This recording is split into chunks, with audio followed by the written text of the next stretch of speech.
السلام علیکم every one, کیسے ہیں آپ سبھی لوگ؟ آئی ہوپ آپ سبھی لوگ خیریت سے ہوں گے اور بالکل ٹھیک ٹھاک ہوں گے۔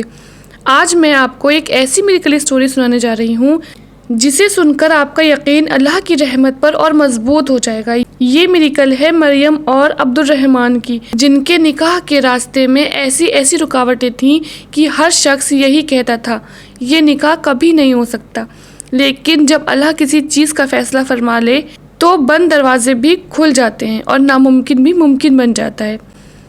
مریم ایک دینی، پردہ نشین اور نیک اخلاق والی لڑکی تھی۔ وہ ہمیشہ نماز، تلاوت اور اپنے والدین کی خدمت میں مشغول رہتی تھی۔ دوسری طرف عبد الرحمن ایک محنتی اور شریف نوجوان تھا۔ گھر کی مالی حالت زیادہ اچھی نہیں تھی، لیکن اس کے دل میں اللہ کا خوف اور اپنے مقدر کو بدلنے کا جذبہ تھا۔ ایک اسلامی اجتماع میں دونوں کی ملاقات ہوئی۔ نہ کوئی حرام رشتہ تھا، نہ غیر شرعی بات چیت، بس ایک دوسرے کی سیرت اور دینداری نے دل میں احترام پیدا کر دیا۔ کچھ مہینوں بعد عبد الرحمن نے اپنے گھر والوں کے ذریعے مریم کے لیے نکاح کا پیغام بھیج دیا۔ جب پیغام مریم کے گھر پہنچا تو اس کے والد نے بنا زیادہ سوچے انکار کر دیا۔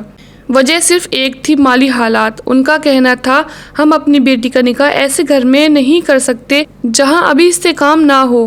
یہ سن کر عبد الرحمن کا دل ٹوٹ گیا۔ اس نے کئی راتیں جاگ کر گزاری، لیکن اس نے شکایت لوگوں سے نہیں کی۔ اس نے اپنا درد صرف اللہ کے سامنے رکھا۔ دن گزرتے گئے، مریم کے لیے دوسرے رشتے آنے لگے، گھر والوں کا دباؤ بڑھتا گیا۔ ادھر عبد الرحمن کی نوکری بھی چھوٹ گئی، کمائی کا ذریعہ ختم ہو گیا۔ ایک طرف نکاح کی امید ٹوٹ رہی تھی اور دوسری طرف روزگار کا مسئلہ کھڑا ہو گیا۔ ایک رات وہ عشاء کی نماز کے بعد مسجد میں بیٹھا تھا۔ اس کی آنکھوں میں آنسو تھے، دل میں بے چینی تھی۔ تبھی مسجد کے ایک بزرگ اس کے پاس آئے۔ انہوں نے پوچھا، بیٹا اتنا پریشان کیوں ہو؟ عبد الرحمن نے پوری بات بتا دی۔ بزرگ مسکرائے، کیا تم جانتے ہو کہ حضرت موسیٰ علیہ السلام نے اپنی زندگی کے سب سے مشکل وقت میں کون سی دعا پڑھی تھی؟ پھر انہوں نے یہ دعا بتائی، ربی انی لما انزلت الی من خیر فقیر، اور کہا جب حضرت موسیٰ علیہ السلام تنہا تھے، بے گھر تھے، پریشان تھے، تب انہوں نے یہ دعا کی۔ اللہ نے انہیں پناہ بھی دی، روزی بھی دی اور نیک بیوی بھی عطا فرمائی۔ یہ سن کر عبد الرحمن کے دل میں ایک نئی امید روشن ہوئی۔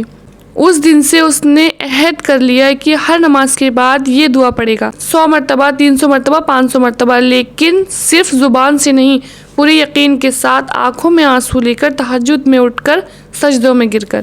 ادھر مریم بھی ہر رات تہجد میں اللہ سے دعا کرتی۔ وہ کہتی، یا اللہ، اگر عبد الرحمن میرے دین اور دنیا کے لیے بہتر ہے تو ہمارے لیے آسانیاں پیدا فرما۔ اور پھر دیر تک یہی دعا پڑھتی رہتی، ربی انی لما انزلت الی من خیر فقیر۔ قریب 2 مہینے بعد اچانک عبد الرحمن کو ایک بڑی کمپنی سے کال آیا۔ اس نے کئی مہینے پہلے وہاں سی وی بھیجی تھی، لیکن کوئی جواب نہیں ملا تھا۔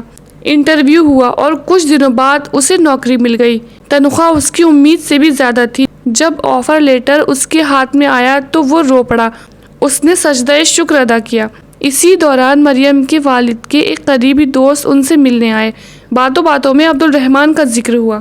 انہوں نے کہا، میں اس لڑکے کو اچھی طرح جانتا ہوں، وہ امانت دار، نمازی اور نیک سیرت کا مالک ہے، ایسے لڑکے کم ملتے ہیں۔ یہ بات مریم کے والد کے دل میں اتر گئی۔ کچھ ہفتوں بعد مریم کے والد کے کاروبار میں اچانک بڑا نقصان ہو گیا۔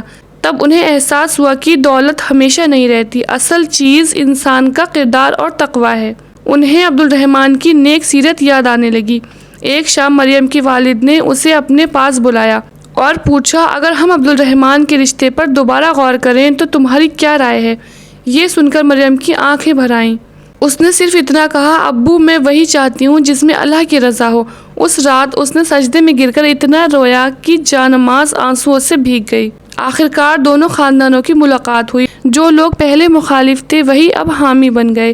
ہر رکاوٹ ختم ہوتی چلی گئی اور کچھ ہی دنوں بعد نکاح کی تاریخ مقرر ہو گئی۔ نکاح والے دن عبد الرحمن کو وہ رات یاد آ رہی تھی جب وہ مسجد میں ایک کونے میں بیٹھ کر رو رہا تھا۔